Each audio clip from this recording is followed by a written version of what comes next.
gosh, we need a blooper reel, but it's live, so we can't. Hello. Hey. Happy Friday. Welcome to Waterside District in downtown Norfolk. We've been hanging out here working, and they are having Harbor Fest this weekend. They don't pay us to say this, just shameless plug for Harbor Fest in Waterside. Yeah. Harbor Fest all weekend, super fun. We watched the Parade of Sail. We saw So much fun. really cool boats. It's your first time. It is. It's my Fest, first. right? Yeah, it was a lot of fun. Like some neat old ships rolling into. Lots of booms. Yeah, lots of cannons. There was one in particular that made everybody out on the patio jump. Yep. It was a good time. Make a little squeak. Right. But thanks for joining us for episode number 6 of 5 Minute-ish Fri YAY. Hey, Stephanie. We are going to talk to you today about marketing terms you need to know. Just some general, a little bit of digital, a little bit of web, and some SEO, and then some more general website or marketing terms. I am stumbling all over myself today. But yeah, so we want to, in the past several episodes, if you've been following along, you've seen that we've kind of taken you from the idea of maybe outsourcing some of your marketing and the different options with who you can work with and how you can work with them, and how to cohesively bring whoever you've got, whatever you've got, into the mix and just nail it all together and put together some really beautiful marketing and branding work. So today's episode, we're going to talk to you about some marketing terms you need to know. So just generally, some of the most frequently asked terms in workshops or in consultations with our different clients, we have some kind of general ones that people always say, what the heck is that? So there's just a few that we want to go over today. We're not going to go too in depth. We could probably write a novel length document about all the different terms you need to know, but the first term that we're going to talk about is a marketing funnel. It's kind of been a buzz phrase or term for the past few years. What is it? What is it? That's a great question. Marketing funnels are, it's just how you have different people in their customer life cycle coming into your business. So it's just where you have them. You have the top of your funnel, and then down. If you can draw this out and draw a nice little diagram of a funnel, and then you see like where those people are coming in, and you really just want to have people at all different phases continually flowing in to have a thriving business. So it's kind of exactly what it sounds like it is. Yeah, it sounds just like pretty self-explanatory. The next phrase I want to talk to you is something that I talk about in some of our digital marketing workshops, KPIs. Pop quiz, do you know what KPI stands for? I do not. That's okay, most people don't. Everyone, generally if you've ever taken any kind of business course or if you're in business, hopefully you know what ROI stands for. Return on investment, right? But there's this other really, really important term that most people don't know, or maybe they use it but they just don't know that it has a particular name. So a KPI is a key performance indicator. Okay. Alright, so Kara and her branding knowledge, she's going to get a little bit of an education today too. Yes, I am. I've heard of them, I just don't know exactly what they are. So a KPI is basically a key performance indicator. It's something that you use to measure the performance of whatever marketing you're doing. So it's how you figure out what your ROI is.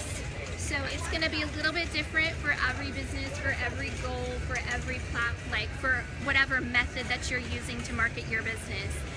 So KPIs can be a lot of different things, but you need to know yours. You need to know what matters to you and what you need to measure to be successful.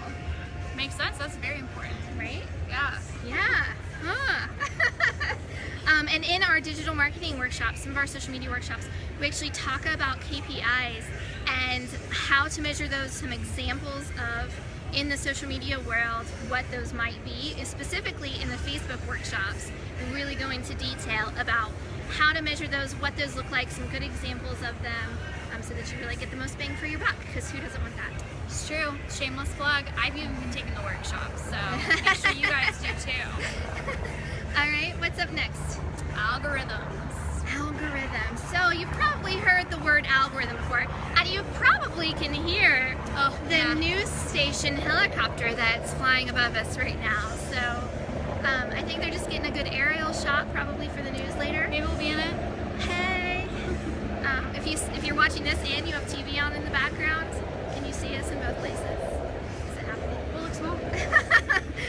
The algorithms though are basically equations that developers use and to automate the different platforms that are out there. So Facebook, for example, when we're talking about algorithms in the social media world, Facebook has a different algorithm built into it than Instagram.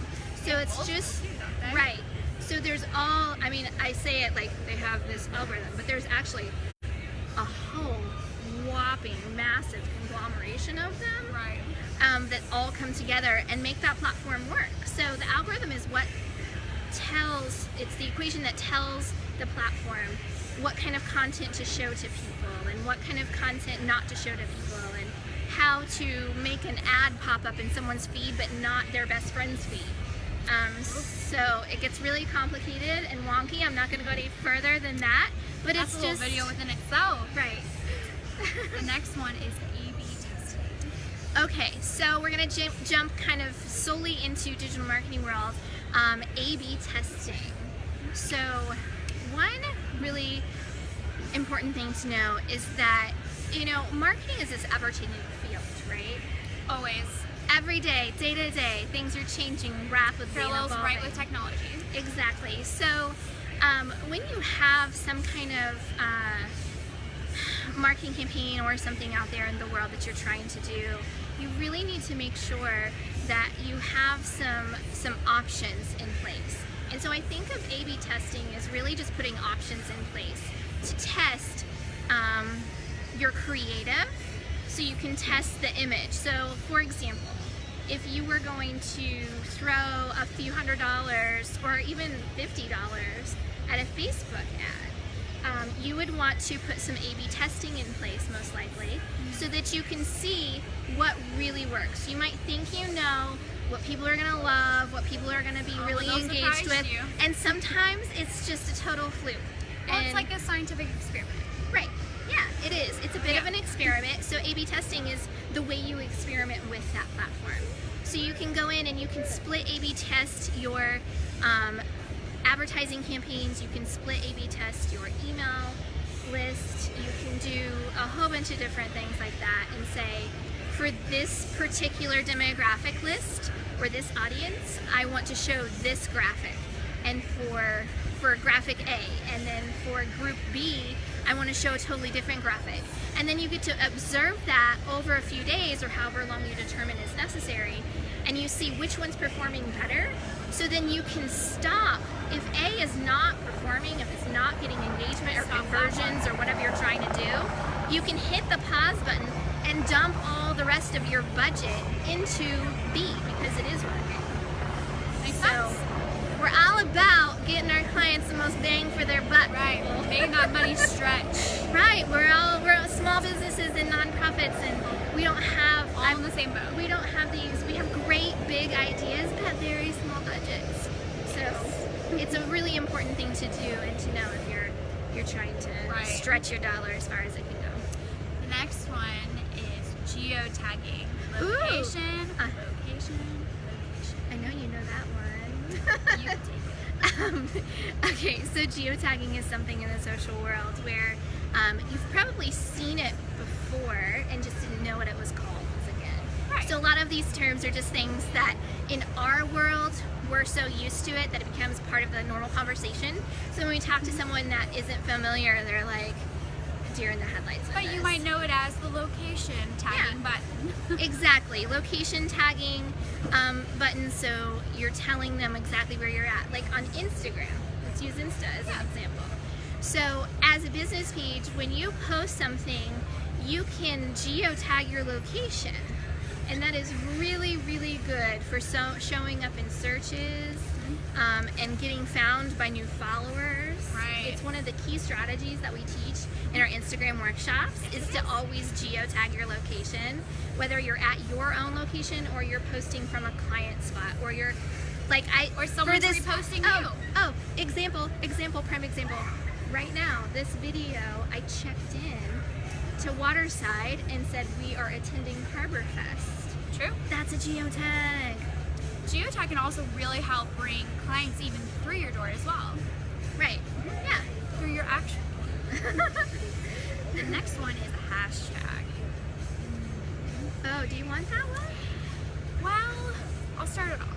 Okay. A hashtag is a great way to, what would you say, subcategorize, in a way, kind of geotag. So I think of hashtag, and for our clients, most of our clients are either really tech challenged and are like, well, I remember when a hashtag was called a pound symbol and we played tic-tac-toe on it. Have you ever seen that meme? It cracks me up. Yep, or the one with the phone. Right. So a hashtag, it looks like the pound symbol on a phone from back in the day, or a tic-tac-toe board.